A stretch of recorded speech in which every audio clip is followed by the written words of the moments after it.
I'm telling you, conflict is part of life, and it's not a bad thing. It is an opportunity. We don't always give conflict the fair amount and the right publicity that it deserves. In other words, that conflict doesn't have to be aggressive, it doesn't have to be an anger, it doesn't have to be a bad thing. Conflict can be something as simple as, oh, we're both reaching for the same seat to sit down, and we were going to sit in the same spot, and we realized, oh, I'll let you sit there. That was a minor conflict, but we were going for the same thing, and somebody said okay, and somebody backed down, somebody went forward. Conflict, very simple. Most conflict is just like that. It is a simple thing of the lack of communication. When you're friends, when you're in relationship, when you're dealing with family, what is it that they like? What is it that they don't like? Do you understand what it is? And sometimes it can be as simple as not understanding how you come across, not understanding that what is one word to you means something else to the individual that you're speaking with. Again, lack of communication. Remember, I started off talking about voice because a lot of things that we say it's always based on our own personal ideas, frustrations, concepts, whatever. It's always based on us. And we assume that people understand exactly what we're saying. You can say the same word and it means something different. You can say, I love you. Let's try that, because we all say it, I love you. And that can mean something totally different. To one person, that means I am your ride or die. I am going to be there. I love you. To the next person, it's like, oh, I've always said this. I've said I love you. I've said it a million times, and it seems like the right thing. And right now I have nice feelings towards you. But the moment I get mad, that may change. Same three words, different meaning. That's why it's important to get an understanding. I say it all the time. I say it when it comes to business, and I probably say it in a million videos. Understanding is everything. There are times when the only way you can get the understanding you seek is through asking questions, communication. Sometimes you have to challenge what you are hearing. You have to challenge it to make sure now, it doesn't hurt to say, now, wait a minute. You said this, but is this what you meant? Very simple. It is very simple, but you would not believe how just doing that clarification can change, eliminate, and stop months of not speaking, of anger, hurt, pain, and frustration. Communication. Communication, challenge, conflict. We are living in a world right now where we are being challenged and we are having to deal with conflict.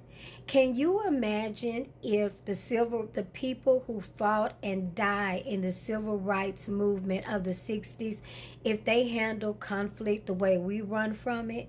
We would not be anywhere. We wouldn't even be in a position to really appreciate the fight that we're in. We should never be back in this because we forgot. But just think, if they were as timid, as weak, and as I don't know what to call it, because a lot of people say, I don't want to be confrontational. Well, nothing changes until you confront something. So I don't know what to tell you, but I will say this: it doesn't work. I knew a family. I mean, from the outside, you would think it was wonderful. And they have a method of operation. They get mad. They go months without speaking. Something happens. They will not deal with it. They will not talk about it. This person remembers it that way. Another person remembers it another way. And everybody just says, you know what? We just bought you. We're together. We're just going to let it go. And we're going to start over. And they have been doing it their whole life. And it never works. They always end up back in the same cycle. Sometimes the cycle of silence lasts longer. Sometimes the cycle of pretending lasts okay. but it is never a real relationship, and nobody in the family is comfortable.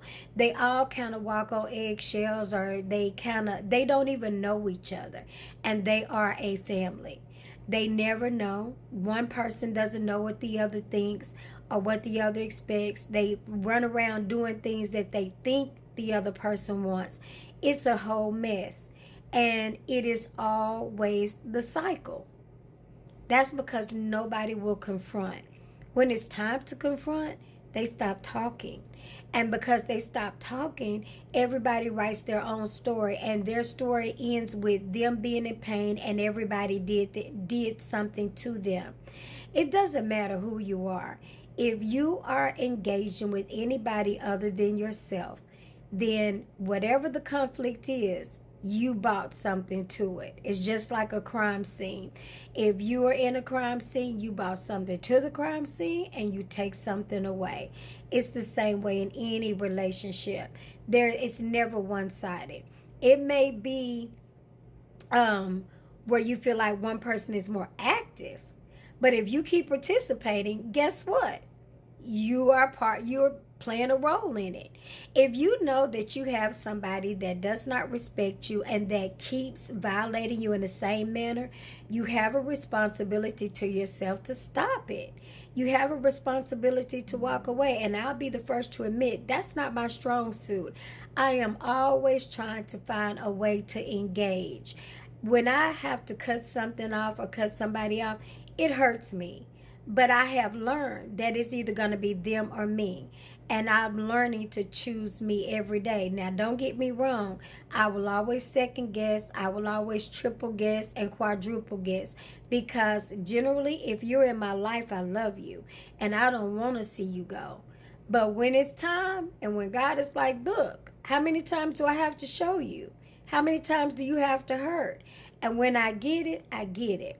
But all I'm saying is that you've got to deal with conflict. That's how you grow. Challenges come for us to grow. They only destroy us when we try to ignore them, bury them, lie about them, hide about them, and refuse to confront them. That's when the challenges and that's when the conflict takes you out.